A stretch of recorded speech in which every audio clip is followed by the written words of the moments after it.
we didn't talk much about nation states that attack each other. No. Right? Countries bringing countries down. We have seen the war in Ukraine, of course. That must be worrying as well. And we have in every country basically has critical infrastructure like utilities and stuff. Yeah.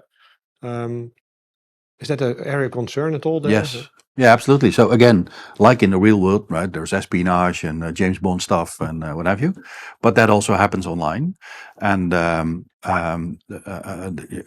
is, do we call it a cyber war? I don't know, but at least there's there's definitely nation states are of course trying to do this because it's a bit more stealthy. Right, so there's a good chance that it's not even detected. But if it is, then okay, it's a cyber attack. It's not bullets flying.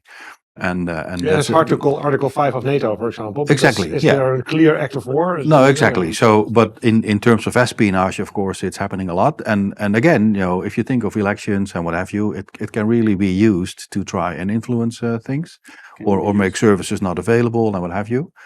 And we've seen, it's been published quite well that when the Ukraine invasion happened, there was a lot of attack on the Ukrainian government as well, but they had time to prepare, and they knew if bullets start flying, then we're probably going to have this online attack as well.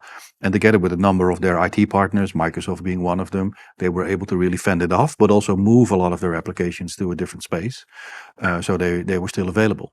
But it was another example where the two happened at the same time in the physical world, but also in the online world. There were attacks. It's not always also state actors, because you have a lot of groups of activists that maybe they are sympathizing with Russia and they will join as well, of course, targeting Ukraine. So it's not only about the state actor themselves.